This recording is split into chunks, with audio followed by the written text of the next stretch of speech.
What's going on, guys? JSGC here, and we are here for another Manchester City video. This time we are going to be doing the analysis of the Manchester City home match against West Ham United. So we're going to crack on with all there is to talk about in this game, and we're going to start off first with the two strange teams that ended up going out in this game. Now, Danilo went in at right back instead of Kyle Walker, Ederson in goal, Company, Otamendi and Zinchenko making up the rest of the defence, as was expecting. So Gundogan going at defensive midfield, Kevin De Bruyne and David Silva going in the middle, Mahrez and Sane, as I predicted, going out on the wings, and Aguero going up front. We saw Sterling, Bernardo Silva and Kyle Walker on the bench. We also saw Benjamin Mendy on the bench, Muric, Sandler and Foden.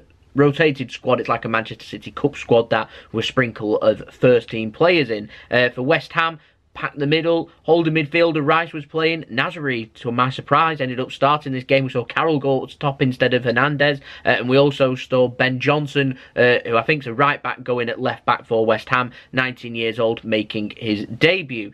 Manuel Pellegrini also returning to the Etihad too. Nice to see Zabaleta also make an appearance in this game. So all had a friendly feel about the game. Now, nice positive first 15 minutes from City. David Silva ended up hitting the post. Really should have scored, but was creating plenty of opportunities. West Ham, for some reason, was allowing us plenty of space in and around the wings and making things happen. We just didn't have that clinical edge. And as the half went on, we had lots of possession, carried on making lots of space and creating chances. Mahrez and De Bruyne are my only concern in the game. Didn't seem like they were linking up too well, and both didn't seem like they was on the same wavelength. That'll come in time for them both having and playing together with each other. 3, 4, 5 games, and they'll end up obviously linking up a lot better. We don't really have 4 or 5 games for them to get on point with that, so the sooner things start clicking, I would say, the better. Raheem Sterling, I felt, was needed in this game just for link-up play, used to playing in and around the first team squad. Bernardo Silva too. So half-time went in at 0-0, bit disappointed, really should have been in the lead, 1-0 up, possibly even 2-0 up. Was creating a lot of opportunities and was wasting a lot of opportunities. One shot on target from our 11 shots, which was very disappointing from us, and we looked a little bit disjointed, and I felt like for parts of the half we was coasting along. It was 0-0. It wasn't 1-0 up or 2-0 up and coasting along. It was 0-0. It looked like I was just watching time go past us. I was quite concerned, I'll be honest, at half-time. Liverpool were 2-0 up at half-time too. They were putting pressure on us. We had a big second half coming up. For West Ham, they were growing in confidence. Lovely link-up play at some point. Must have had about 20 passes in a row. Successfully passing them in a row too. Sami and Nasri linking up well. Declan Rice too. Getting a cheer of Ole from the West Ham fans, and why not, playing like Manchester City in Manchester City's own backyard. Then the big chance finally came, and it weren't for us. 49 minutes in, a ball squared across, and Andy Carroll's there. Zinchenko caught a little bit square. Carroll manages to get his shin up, his leg, his foot and shin onto it. Got good contact onto it. Ederson has to readjust. He's done absolutely nothing all game.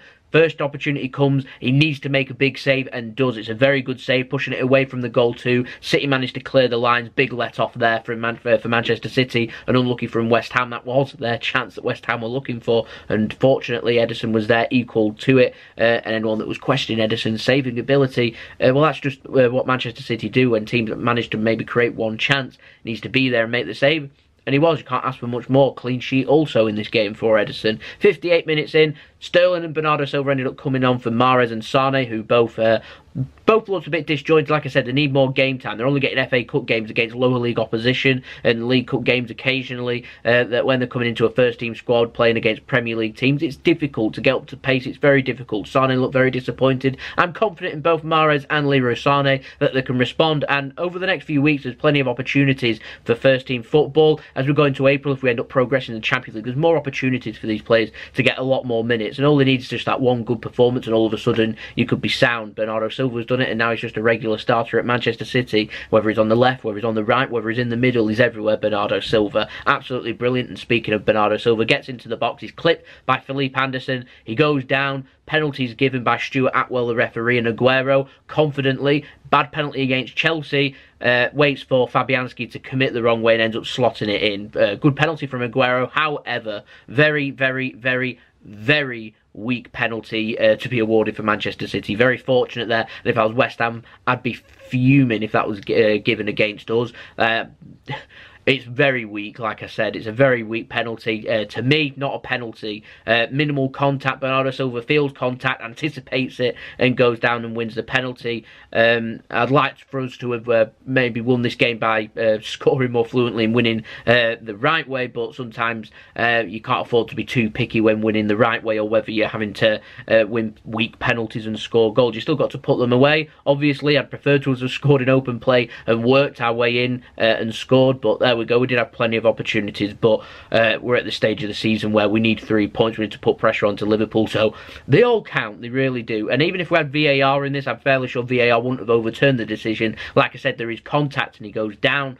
It's minimal though. It's weak. It's extremely weak. Was upset about the Otamendi one against Schalke. To me, maybe just as weak, I don't know. Well, let me know your thoughts on that in the comments below. I'll take it. 63 minutes though, we saw Ben Johnson, the young lad, come off. We saw Pablo Zabaleta come on to a huge warm reception from the Etihad crowd, just like he deserved. And then 64 minutes in, Bernardo Silva, who was in space, he squares it to Raheem Sterling. His shot saved by Fabianski. Then it's rebounded and shot past the goalkeeper. Finally, we get it past the goalkeeper, and there is Fredericks on the line to block it and clear it. That would have been the killer second goal that we were looking for, and it just weren't happening. We had so many chances from there for the last 25 minutes or so. Raheem Sterling stabbing wide, Gundogan getting into great space and looked like he was trying to square it for Phil Foden late on instead of shooting himself. There's just so many opportunities that on another day we could really have scored 3, 4, even 5. It wasn't to be. We didn't play particularly well at Chelsea in the Carabao Cup final on Sunday. We didn't play particularly well in this game, yet we've come away with a trophy and a win, so I can't complain too much. However, I'm just wanting us to just add that little bit more urgency, that little bit more of a clinical play. That I know it's there. I know it's there. We've seen it. We've seen it against Chelsea. When things are flowing, they put the opportunities where you end up battering teams, and that's what we need, and just to build the confidence up and build on it from there. Because last few games, the match away at Schalke, even though we put our opportunities away, we'll shook up going behind. The match in the Carabao Cup, drawing obviously and taking it to penalties and winning. It's a positive, another positive. And in this game, keeping a clean sheet, winning 1-0, but still looking for a little bit more from Manchester City. We've got a difficult away match coming up as well against Bournemouth at the weekend. We do play crucially before Liverpool, so we've got a chance to put them under pressure. I'm just looking for us to play a lot better, because if we play like we did in this West Ham match against Bournemouth, I've got a feeling we might not be sitting here as smiley as what we all are, I'm certain. Now, in terms of stats for this game, 75% possession to 25% from West Ham. Not too bad. It was 80% possession plus in the first half, so they managed to crawl it back a little bit in the second half. In terms of shots, 20 shots from City, so 9 shots in the second half, 7 on target, 9 shots, 6 on target. That's better. That's what we're looking for. West Ham 2 shots, just 1 on target. That opportunity from Carroll could have gone. In terms of passes, 777 from Manchester City to just under 800 at an 88% pass completion rate. Not brilliant, but not bad at all. Certainly a decent effort there. 256 from West Ham, 69% pass completion rate. I've seen teams with worse passing stats, if I'm honest, at the Etihad. 15 key passes from City, just 2 from West Ham. That clear-cut chance was the only chance West Ham created in this game to try and break the deadlock. Manchester City ended up creating 4 clear-cut chances, only putting 1 away. It's a little bit disappointing when we're creating 4 opportunities to score, good opportunities to score. I'd expect in players of our quality to maybe be putting 2 or 3 of them away. We've got plenty to work with going forward. In terms of crosses, City ended up putting in more crosses, 31 crosses compared with West Ham's 7. We had more dribbles, more corners, battered them in corners 13-2. We had more offsides, more recoveries, and West Ham, I'm sure, will probably dominate the defensive stats, so same amount of tackles. Very good on our tackles yesterday, so I thought that Danilo was excellent at that, and Vincent Kompany. 10 tackles made that were successful out of the 14 for City, 4 out of 14 for West Ham. Interceptions, more for West Ham, more blocks, more clearances, more headed clearances. Same amount of aerial duels. West Ham were better in the air than what we were, which is surprising. We're normally very good in our defensive aerial duties, but there we go. 5 saves for Fabianski to make, and just 1 save for Ederson to make, and it was that crucial save to keep us in the game, keep things nice and well, and pick up them 3 points to win this game 1-0. Kompany and Gundogan, they look solid. I'd probably go with them in the next game too. Danilo, like I said, looked very good too. Ederson save doing well for us for West Ham. Johnson on his debut looked very good. Antonio looked very lively, particularly running at Zinchenko, particularly in that first half too. Plenty for West Ham to work on and go forward. They're always aiming for 7th. It's a blown, but the season's not going to be decided losing at the Etihad against Manchester City. And for Manchester City, you've got to be winning your home games, and we need to be putting Liverpool under pressure. We're going away from home. We've got got Bournemouth away, very difficult away game to focus on. We've only got a few days recovery, so we need to dig deep here, try and get a positive result and move on from there. We've got a week's rest from here, so just got one more game to get through. Just try and get through that, see what players we've got back from injury and move on from there. We just need them 3 points, just them 3 points this Saturday. That'll do me. I'll be happy. Liverpool playing on Sunday, of course, against Everton away at Goodison Park in the Merseyside derby. So, for my opinion, company man of the match, Bernardo Silva, very close, but he didn't start in the game. He was excellent when he came on, otherwise he would have been my man of the match. Gundogan, excellent too at defensive midfield, so I'll probably go with him in the match against Bournemouth. Danilo was solid too. Bit concerned about the performances of Kevin De Bruyne, David Silva, Mahrez, Sane and Aguero. They all looked a little bit distant. Aguero's picked up his goals, so I can't ask for much more. He was dropping deeper and trying, but David Silva looked like he was coasting along at times. Like I said, De Bruyne and Mahrez weren't linking up too well. De Bruyne just taking that extra touch, just that little bit hesitant, just a second too hesitant. He just needs that one good performance, and I feel like he'll be able to build on it from there. And Leroy Sané looked a little bit ghost-like at times, so hopefully Leroy Sané is the type of player that when he's on form, he's unstoppable. 10, 15 matches, he might be brilliant, then he ends up losing his place and he ends up coming in and you're asking for him to put in a good performance. It's difficult. It takes 2 or 3 games, just like it does for any player. So I just need to give them time. Not too concerned, just looking for more consistent performances from the players, and I'm confident we've got enough quality there to be able to do that. But like I said, when you've got Bernardo Silva and Raheem Sterling in the form of your life, what do you do when you're Mahrez and Sane? What do you do? Let me know in the comments below, what do they do? It's difficult to come in for one game and impress. It is. It's very difficult. I feel sorry for them. Just got to be patient, stick on through it. I'm confident both of them are world class, that they can get it done. Liverpool won their game at Anfield against Watford 5-0. Goal difference is now down to just 6 goals. Always a positive that we're still in plus. 6 goals is still quite a few goals to make back. It might take 3 or 4 games to be able to get that back, but they've got to keep battering teams. It's difficult. You're playing every 2-3 days. It's very difficult, and Liverpool's squad isn't anywhere near as large as what ours is. It's difficult for them. We'll have to wait and see. It's just one of them. I'm just hoping that some point between now and the next few games, Liverpool might drop some points and give us that added incentive.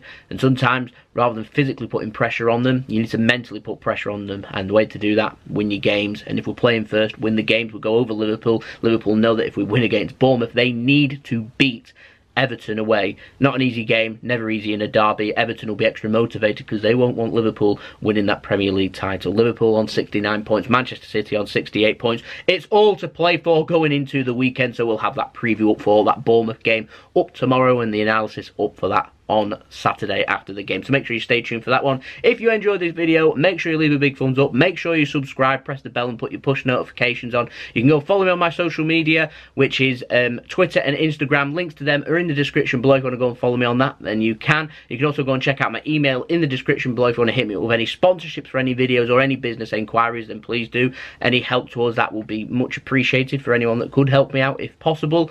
And also don't forget to, you can go and check out my second channel, JSGC Vlogs, and my brother's partner channel, Mix It doing Mixology Drinks. Leave the links up to them at the end of the video. Go and check their channels out, like and subscribe over there, like and subscribe over here, and I'll see you all again for the next video. 3 points is 3 points, isn't it, Blues? So I'll see you then. So it's been JSGC. Hope you have a wonderful rest of your day. Peace. Ciao for now.